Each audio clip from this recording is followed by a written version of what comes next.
2023 was a great year for film, and I really want to talk about it. There were many movies that I really enjoyed and loved this year, but figuring out my top 10 has been really challenging. The list I ended up with could very easily change depending on the day, but that only speaks to the quality of these films and how good each one of them are. Here are some movies that didn't make my list, but were very close. Asteroid City, which keeps growing on me the more I think about it, Godzilla Minus One, Guardians of the Galaxy Volume 3, Dungeons & Dragons, and You Hurt My Feelings, which really warms my soul every time I see it. I can't recommend it enough. There are a couple of movies I haven't seen yet that could have ended up on the list, but for now, here are my top 10 favorite films of the year. It's been a while since I've seen Anatomy of a Fall. I wasn't sure what I thought about it after seeing it, but over time I've come to really like it. What seems to be a mystery courtroom drama slowly turns into a deep exploration of humanity, truth, and our perception of truth and what that means. It's one of the most exciting movies I've ever seen, where it's just people talking for the entire runtime, and most of that is thanks to the outstanding performance from Sandra Huller. I felt like I was starting to get her, but then she would say something or do something that made me second guess myself, which is exactly how the movie wants you to feel. It's a meticulously well-crafted drama, keeps you at the edge of your seat from start to finish, and leaves you with a lot of thoughts, at least that did for me. Barbie was one of my most anticipated movies of the year for only one reason, and that was Greta Gerwig. Instead of an awful and soulless product placement movie, Gerwig made a movie full of color, humor, life, and deep thematic elements that go beyond just feminism. There's been a lot of dudes that have felt attacked or hurt by this movie, but come on, how can you take any of this seriously? It is purposefully showing us stereotypical things about men and women in an extreme way for the sake of comedy. And that's not to take away from the obvious feminist themes that are here and are good. But to me, Gerwig is much more interested in asking the question, what is life, or what does it mean to live? And it emphasizes moments of self-reflection, rather than women good or men bad. Neither Barbieland or the real world are societies that should be pursued, and the movie tries to spark a conversation about it, which I think it succeeded at. And it's one of the reasons I love it. It's also hilarious. Everyone in my pack theater were having a blast with this movie, and it's one of my favorite movie-going experiences of the year. This one is really special to me. I've never felt like a psychopath while watching a movie before, but Theater Camp made me feel that way. It's a simple mockumentary about these Broadway kids who go to a summer camp, and that's all about musicals, theater, and show business. And it's hilarious. It has some of the funniest jokes and acting I've seen all year, and I was having a blast with it until it completely blindsided me with the emotional core that it had been secretly planning throughout the story. There is a moment towards the end that is such a funny payoff to a joke, but also it's when the movie reveals its true heart and theme. This made me laugh, but then also cry at the same time because it hit me so hard, and I didn't know what to do with myself. Even if you're not a theater person, or if that's not your thing, there are still themes to relate to, like friendship, relationships, and a sense of belonging, which is why I think anyone would really enjoy this. I really did not know what to think about this movie the first time I watched it. Is it comedy? Is it supposed to be funny? Is it drama? Is it camp? I didn't know. But when I saw it the second time, knowing what was coming, I had an entirely different experience, and it made me realize how special this film truly is. It is meant to be taken seriously, but there's always this uneasy and weird feeling lurking in every scene that kind of makes you want to laugh. And sometimes it is funny. But when I stop myself and try to see it in a serious perspective, the result is something truly devastating. It's almost like a magic trick where it hides the severity behind a thin curtain, and all you have to do is put your head through to see it. Both Natalie Portman and Julianne Moore give some of the scariest performances of the year, but the clear standout is Charles Melton, who absolutely destroyed me with his performance. It is one of the most heartbreaking movies of the year. I'm not even sure what to say about this one. It's one of the best directorial debuts I've ever seen, and one of the best written scripts of the year, and together with heartfelt and sincere performances, it cements itself as one of the most authentic portrayals of relationships in film ever. I personally found it hard to relate to because I haven't experienced much of what was going on here, but it was hard not to empathize with it or to feel anything at all. I couldn't help but to care for these characters and their journeys.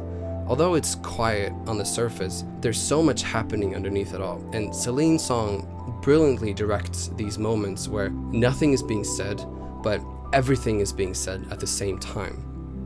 And while I didn't feel the impact of the story when I was watching it, I found myself feeling so much more after I left the movie, when I started to dwell on the story and what it all meant, and how it did apply to my own life.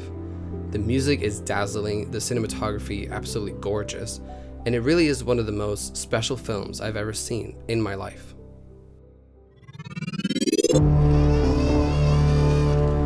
Into the Spider-Verse was such a surprise to the world, and I couldn't believe an animated movie about Spider-Man was that good. So my expectations for the sequel were, of course, insanely high.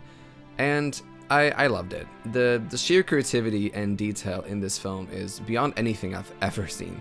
It's an absolute visual feast that overloads every sense in your body in the best way possible. But the thing that makes it so good is how it completely understands what a good sequel is supposed to be, and on top of that, also understand how to be a part one of a larger story. It expands the universe in a meaningful way, and what it also does is that it chooses to focus more on Gwen Stacy to the point where she kind of feels like a main character, and they use her arc to tell a complete story within this part one. And with Miles, we kind of get something similar, where his emotional arc also comes to a resolution, while we have this larger plot still happening in the background. This way, I didn't walk away from it feeling unsatisfied, because it finished a lot of the things it started while building up its main plot for what I can only imagine is going to be an absolutely epic finale. And it will probably break me. What am I going to say that hasn't already been said? I find everything about this to be crazy. It moves in a way that is epic, but also soft and beautiful, but also dramatic and horrifying. The score by Ludwig Göransson weaves all the scene together and doesn't let up for a single moment. The cinematography demands your attention, and the editing hardly gives you a moment to breathe. But the most impressive thing is how compelling it is, and how it manages to capture the psychology of Oppenheimer. We never really get close enough to him to understand all of his actions, yet we spend so much time with him that I feel like I should understand, and that makes it even more scarier. And I get that some people didn't like the third act, but for me, that's when it reaches the heights of these moral dilemmas, and when we get to see the ripple effects of the consequences. I was so overwhelmed by this the first time after watching it. I had no idea what to do or how to feel. It disabled me for 2 hours before I came back to life, and that speaks to the power of this film. When Martin Scorsese makes a movie, I am going to show up for it no matter what, and he really did not disappoint this year. Killers of the Flower Moon is an exceptionally well-crafted movie that entranced me for 3.5 hours.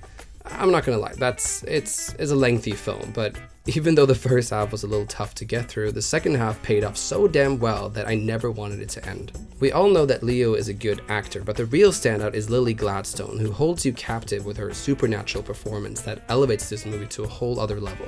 When she's on screen, she demands your attention, and when she's not there, you can still feel her presence looming over everything. And at the end of this whole journey, I could only feel an immense sadness, which is one of the reasons why I've only seen it once, but I know I'll have to revisit this masterpiece soon in the future. In a year with a lot of exceptionally well-written scripts, this one takes the cake. Like Anatomy of a Fall, it's a movie about truth and perception, but where it differs is how it expertly changes its tones entirely based on from which perspective it tells the story. I don't want to say too much because it's best to experience this for yourself, but I couldn't see where the story was gonna take me, and when we got to the end, I was speechless. There are many great endings this year, but I think this has to be my favorite. The movie explores how easy it is to misunderstand situations and how the consequences that appear from them can sometimes be very severe. It reminds us of the importance of seeing things from different points of view and also try to understand them. It shows you what misunderstandings can do to us, especially when we're kids. It's one of the most heartbreaking films of the year, and I absolutely loved every second of it. You think Saltburn was the craziest movie of 2023?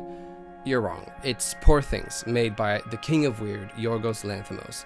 After The Favorite, he has become one of my favorite directors of all time, whose style is so unique, and he makes movies that fit right into my personal taste in weirdness. And Poor Things was no different. It met all my expectations and then some, telling a profoundly moving story that seems absolutely ridiculous and silly at the surface, but has so much more going for it than it just being that. In its absurd plot, there are moments of humanity and self-reflection, which felt so universal and relatable, like in the strangest way possible. Emma Stone delivers the best performance of the year, there's no going around that, and probably the bravest as well. The cinematography is stunning, the pacing is excellent, the music is perfect, all the performances are a pure delight. I can't believe what Mark Ruffalo is doing in this movie. And the set designs are just out of this world. I cannot think of anything that feels the same way as this, which is why it's my favorite movie of the year. All I can say is watch it at your own risk, don't see it with your parents, and have fun with it. I ate up every second of it, and I will probably see it many, many times in the future. So those were my top 10 movies of 2023. What a year. Thank you so much for watching, and I'll see you in the next one.